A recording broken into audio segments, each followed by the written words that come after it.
Hello दोस्तों, एक बार फिर से स्वागत है आपका आरंभ स्टडी पॉइंट में। आज हम पढ़ेंगे सामाजिक, आर्थिक और राजनीतिक जीवन के क्लास 7 में हम हैं और यह आपका है 10वां अध्याय। चले मंडी घूमने। हमने राजनीतिक जीवन के बारे में पहले भी अध्ययन कर लिया है, आर्थिक जीवन के बारे में हम पढ़ रहे हैं।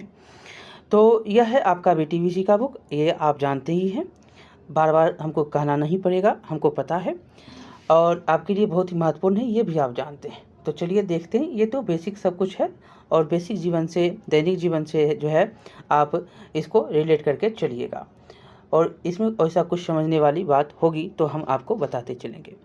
चलिए, 8 बजते बजते हम सब स्कूल गेट के पास इकट्ठे हो गए थे।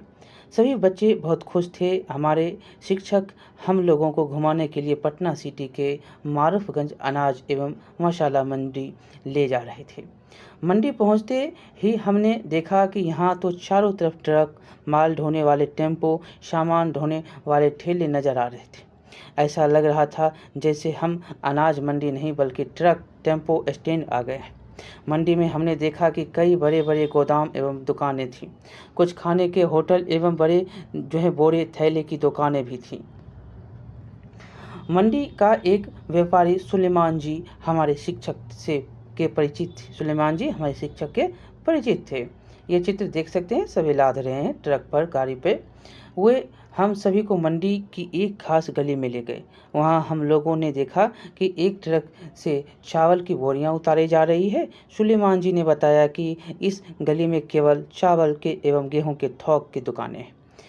फिर उन्होंने ट्रक चालक से पूछकर बताया कि ये चावल रोहतास जिले के चावल मिल से आया है। इसके अलावा इस मंडी में भागलपुर, चंपारण, सिवान, गोपालगंज, वैशाली, बक्सर, औरंगाबाद, गया, पटना एवं आसपास से भी चावल आते हैं।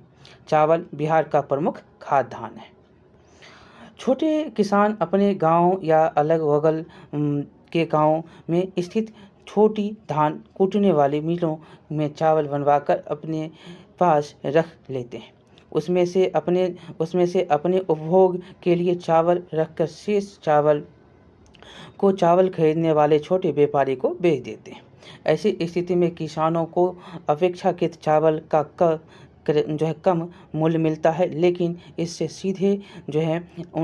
इससे उन्हें सीधे अपने घर के दरवाजे पर ही पैसा प्राप्त हो जाता है। इसके बाद ये छोटे व्यापारी चावल को स्थानीय मंडी के थोक व्यापारी को बेच देते हैं। ये थोक व्यापारी शहर के बड़े थोक व्यापारी को अपना चावल बेच देता है। इधर का माल उधर जा रहा है।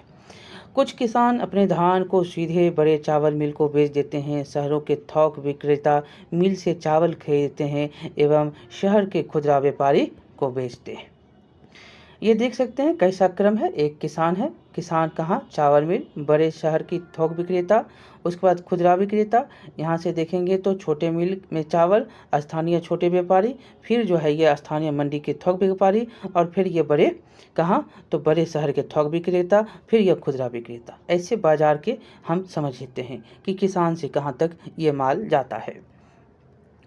देखेंगे आगे कि किसानों को अपनी फसल का उचित मूल्य मिले, इसके लिए सरकार फसल के लिए जो है एक न्यूनतम निर्धारित मूल्य करती है, जिसे न्यूनतम समर्थन मूल्य कहा जाता है। किसको क्या कहते हैं इसको? तो न्यूनतम समर्थन मूल्य कहा जाता है। न्यूनतम समर्थन मूल्य का उद्देश्य किसानों के हितों का संरक्षण करना है। इससे जो है कम में नहीं खरीदा जाएगा। आगे है कि प्रत्येक किसान को अपनी फसल के लिए कम से कम इस सरकारी दर की उम्मीद होती है, लेकिन बिहार के अधिकांश किसान इससे वंचित रहते हैं। सरकारी एजेंसियां किसानों से संबंधित निर्धारित न्यूनतम समर्थन मूल्य पर फसल खरीदती है, लेकिन बिहार में किसानों को इस योजना का पूरा फायदा जो है नहीं मिल पाता। इससे किसानों का हक मारा जाता है। किसानों का हक मारा जाता है। ये सब यहाँ पर और क्वेश्चन है। आगे है कि खेत खलिहान से मिल तक, कहाँ तक? मिल तक। इसके पश्चात सुलेमान चाचा हम लोगों को आगे लेकर चले। यहाँ लगातार गेहूं की कई जो है थोक दुकानें थीं। प्रायः सभी दुकानों में आगे बड़ी बड़ी तराजू एवं पीछे गोदाम था। इन दुकानों में गेहूं प्रदेश के विभिन्न क्षेत्रों से आता था। गेहूं बिहार की दूसरी मुख्य फसल है। पहला कौन है? तो चावल। दूसरा कौन? तो गेहूं। ये क्वेश्चन पूछ सकता है। चावल की जो है तरह गेहूं भी किसानों से मंडी तक पहुंचता है। गली के अंत में कुछ दुकानें सूजी, आटा और मैदा की थी। सुलेमान जी ने बताया कि तुम्हारे घर के आसपास जो आटा चक्की होती है, वहाँ से यह आटा या मैदा नहीं आया है। इनकी काफ़ी बड़ी बड़ी मिलें होती हैं। ऐसी मिलें पटना सिटी, दीदारगंज और दानापुर आदि जगहों पर है। ये मिल थोक मंडियों तथा जो है बड़े किसानों से गेहूं खरीदते हैं। मिल में ये गेहूं से सूजी, मैदा तथा आटा बनाते हैं। इससे प्राप्त हुआ चोकर भी पशुओं के खाद के रूप में अच्छे मूल्य पर बिक जाता है। इससे मिल मालिकों को अच्छा लाभ होता है। देखेंगे तो बिहार का आपका नक्शा है। उत्तर जो आप जानते हैं कि ये उत्तर का क्षेत्र है, ये आपका पश्चिम का क्षेत्र है, ये क्या है तो ये पूरब है और ये दक्षिण का क्षेत्र है। चलिए देखते हैं इसमें आपको क्या क्या जानना है। तो बिहार के दक्षिण पश्चिम क्षेत्र में स्थित रोहतास, सासाराम, कैमूर, औरंगाबाद, भोजपुर एवं बक्सर जिले धान के कटोरे के नाम से जाने जाते हैं। कौन कौन सा धान का कटोरा नाम से जाना जाता है? तो दक्षिण पश्चिम। यहाँ पर देखिए, ये जो भाग है ये दक्षिण पश्चिम का है। तो ये भाग जो है दक्षिण पश्चिम, यहाँ से ये भाग यहाँ से, तो ये भाग क्या है? दक्षिण पश्चिम का है। तो कौन कौन सा जिला है? तो रोहतास है। यहाँ पर देखेंगे, एक मिनट, ये भाग देख रहे हैं, ये भाग यहाँ पर जो है धान की खेती होती है। तो रोहतास हो गया, सासाराम हो गया, कैमूर हो गया, औरंगाबाद, भोजपुर, बक्सर जिले जो होते हैं धान के कटोरे के नाम से जाने जाते हैं। यहाँ बिहार के कुल चावल उत्पादन का 30% से अधिक का उत्पादन होता है तथा काफ़ी चावल मिलें भी हैं। यहाँ पर चावल मिल भी काफ़ी हैं। और यहाँ पर पीछे दिए गए चित्र में दर्शाए गए क से धान का उत्पादन, ख से गेहूं का उत्पादन और ग से सरसों का उत्पादन। यहाँ दूसरा देखेंगे, दूसरा जो है रोहतास, चंपारण, सीवान, मुजफ्फरपुर, नालंदा, पटना, भोजपुर, सहरसा, भागलपुर, मुंगेर, गया जिलों में गेहूं के अच्छी खेती होती है। क्या होती है? यहाँ पर गेहूं की खेती होते हैं। कहाँ कहाँ? रोहतास, चंपारण और सीवान, मुजफ्फरपुर, नालंदा, पटना, भोजपुर, सहरसा, भागलपुर, मुंगेर, यहाँ पे जो है गेहूं की खेती होती हैं। आगे चलेंगे तो बिहार में पश्चिम चंपारण, समस्तीपुर, बेगूसराय, मुजफ्फरपुर, खगड़िया, रोहतास प्रमुख सरसों उत्पादन जिले हैं। सरसों उत्पादन, गेहूं उत्पादन, चावल उत्पादन, ये 3 उत्पादन आपको याद रखने हैं। आगे चलेंगे, इसके बाद सुलेमान जी हम बच्चों को बाजार के दूसरे हिस्से में ले गए। कुछ ठेलों पर ढेर सारे टीन के खाली कनस्तर रखे थे, लदे हुए थे। और सुलेमान जी ने बताया कि ये सरसों तेल के खाली डिब्बे हैं जिन्हें खुदरा व्यवसायी हमारे तुम्हारे घरों से खरीद कर लाते हैं। बिहार में खाने के अधिकांश सरसों तेल का उपयोग होता है। गाँवों में किसान जो प्रायः अपने उपभोग के लिए सरसों उपजाते हैं, वे नज़दीकी पेराई मिल में सरसों ले जाकर पेराई कराकर तेल एवं खल्ली ले आते हैं तथा पेराई का मूल्य दे देते हैं। खल्ली जानवरों के भोजन के रूप में काम आते हैं और कुछ ऐसे दुकानदार पेराई मिल वाले भी होते हैं जो सरसों लेकर एक निश्चित अनुपात में उन्हें तेल दे देते हैं। आगे है कि बिहार में उत्पादन के प्रायः संपूर्ण भाग का खपत अपने प्रदेश में ही हो जाता है। शेष आवश्यकताओं की पूर्ति राजस्थान तथा अन्य प्रदेशों से होती है। वहाँ से सरसों तेल विभिन्न प्रकार के पैकिंग के रूप में आते हैं। सुलेमान जी ने कहा 15 किलोग्राम के पैक इन्हीं कनस्तरों में आते हैं जो आप चित्र में देख रहे हैं। और ये खाली कनस्तर जो पुनः उन्हीं तेलों कारखानों या पैकिंग स्थल पर भेज दिए जाते हैं। और इसके बाद सुलेमान जी हम लोगों को मंडी के उस हिस्से को में लेकर गए जिसमें मक्का मतलब मकई की खरीद बिक्री होती है। बिहार क्या है? मक्का का प्रमुख उत्पादक राज्य है। बिहार में मक्का बहुत लोगों का आहार भी है। यहाँ लोग मक्के का सत्तू, आटा, दर्रा का प्रयोग जो है खाने में करते हैं। सुलेमान जी ने बताया कि मक्का किसानों से स्थानीय छोटे व्यापारी खरीदते हैं। ये व्यापारी इसे मंडी के थोक व्यापारी को बेचते हैं। थोक व्यापारी इन्हें मिलों में बेचते हैं और ये मिलें जानवरों एवं मुर्गियों का चारा बनाते हैं। किसान सीधे अगर मंडी में आकर या चारा बनाने वाले मिलों को बेचते हैं तो उन्हें मक्के का अधिक मूल्य मिलता है। नियंत्रित मंडी में किसान खुली नीलामी द्वारा अपने उत्पादन बेचते तो उन्हें उनकी फसल का उचित मूल्य लेकिन बिहार में नियंत्रित मंडी की व्यवस्था नहीं के बराबर है। इस कारण किसान अपनी फसल को स्थानीय व्यवसायियों या निजी मिलों को बेचने को बाध्य रहते हैं। किसानों की इस मजबूरी का फायदा उठाकर ये व्यवसायी उन्हें फसल का उचित मूल्य नहीं देते। प्रायः यह मूल्य न्यूनतम समर्थन मूल्य से काफ़ी कम होता है। यदि मंडी तक सभी किसानों की पहुंच हो जाए तो उन्हें अपनी फसल का उचित मूल्य मिल जाएगा। ये आप देख सकते हैं, ये बिहार है और बिहार में जो नक्शा में आप देख रहे हैं वो बिहार है और ये क्या है, ये भारत का नक्शा है। और यहाँ पर देखेंगे कि पूर्वी बिहार और कोसी इलाके में मक्का की काफ़ी अच्छी खेती होती है। पूर्णिया की तरफ आपको मक्का की खेती होते हुए दिखाई बहुत ज़्यादा देती है। देखेंगे यहाँ पर कहाँ यहाँ से करीब 6 लाख टन मक्का प्रतिवर्ष दूसरे राज्यों और देशों को भेजा जा रहा है। दूसरे राज्य भी जा रहे हैं और विदेश भी जा रहे हैं। देखिए कहाँ से और कैसे ये बिहार है।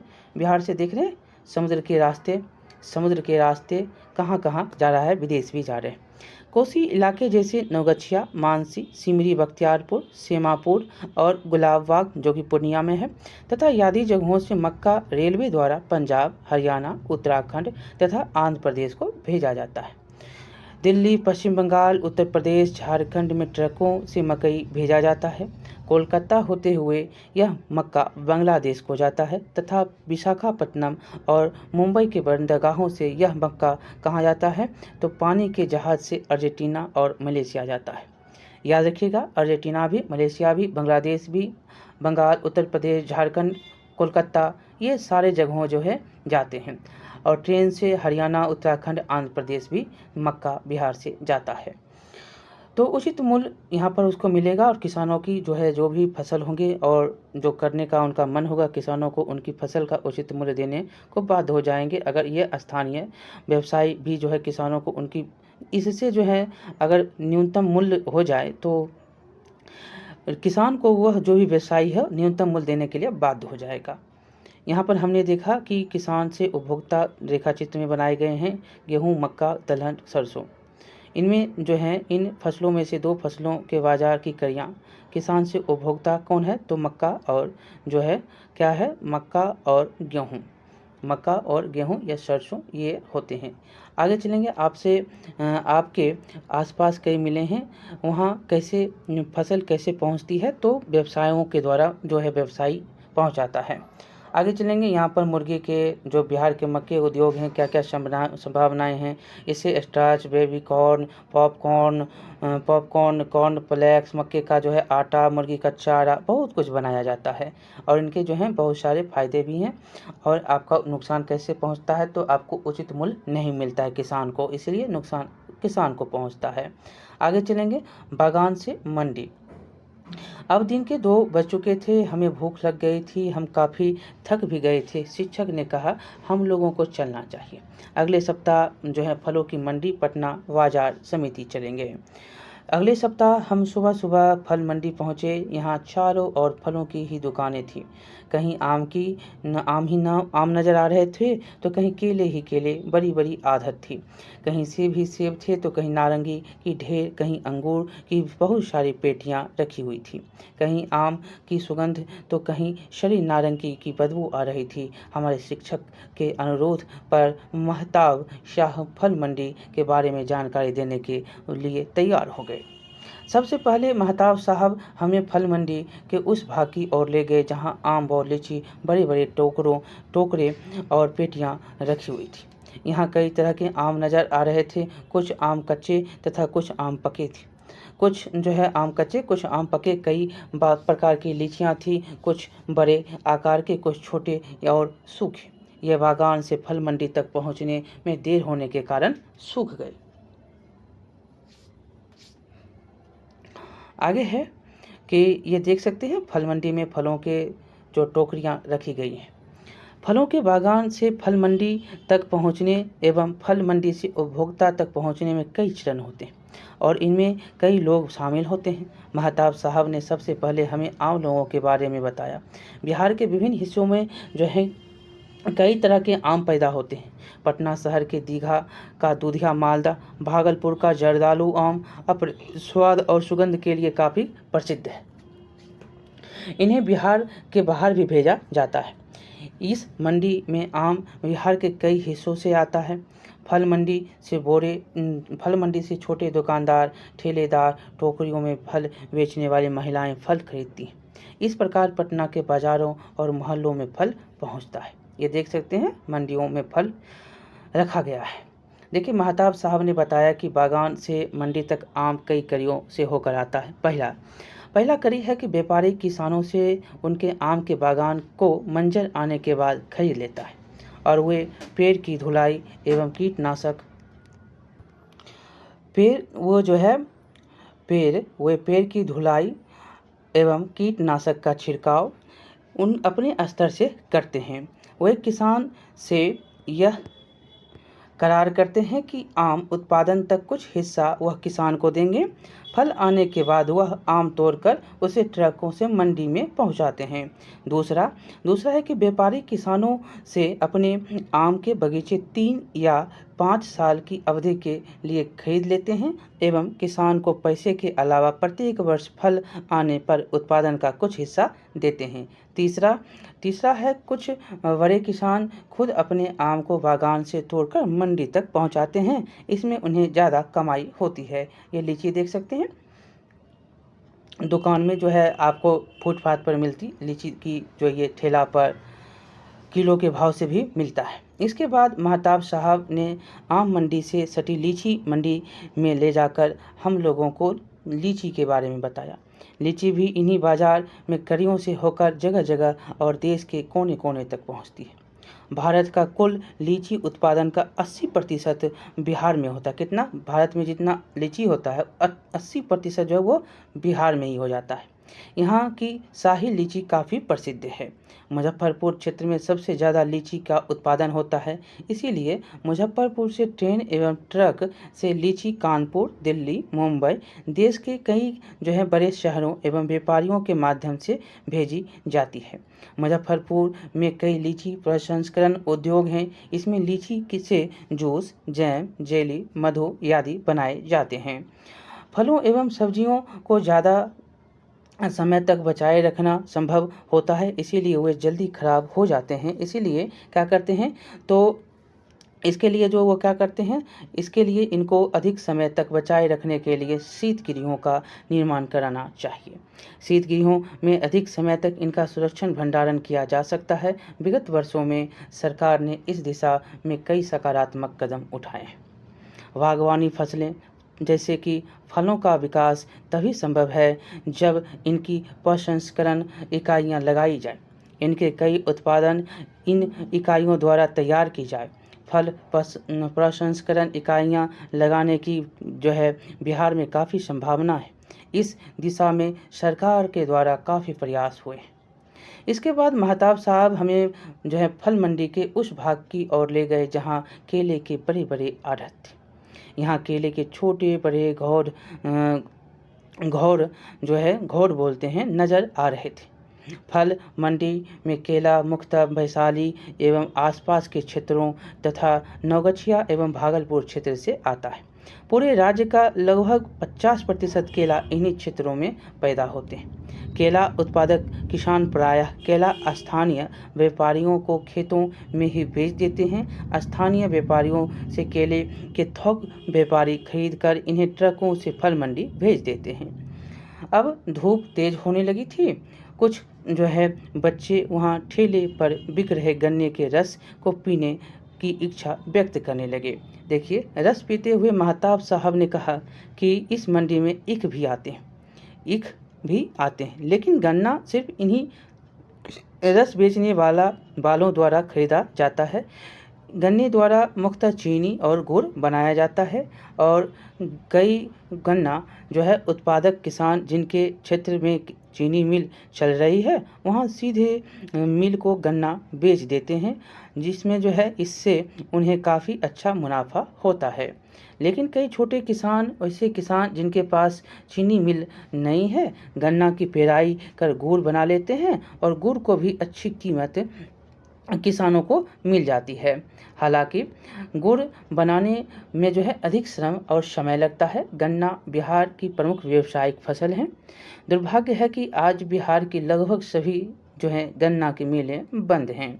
यह जूट है, जूट की फसल देख रहे हैं, ये जूट की फसल जो कपड़े बनाए जाते हैं, देख रहे हैं ये कैसे कैसे जूट की, आपको ये पानी में जाता है, भींजता है, फिर इसको छीलते हैं, फिर जो है ये इसको गेठरी बनाते हैं, फिर इसको भेजते हैं। इतना काम होता है जूट में, बहुत सारी मेहनत इसमें भी लगते हैं। बिहार जो है जूट का उत्पादक, बहुत ही अच्छा उत्पादक क्षेत्र है। देखिए जूट बिहार की एक प्रमुख फसल है। पूर्णिया, किशनगंज, कटिहार जिले में इसका अधिक उत्पादन होता है। कहाँ? पूर्णिया, किशनगंज और कटिहार, यहाँ से क्वेश्चन पूछे गए हैं। पूर्णिया, किशनगंज, कटिहार, ये तीनों याद रखिएगा पूर्व के क्षेत्र को। पूर्णिया के गुलाब बाग में जूट की बड़ी मंडी है।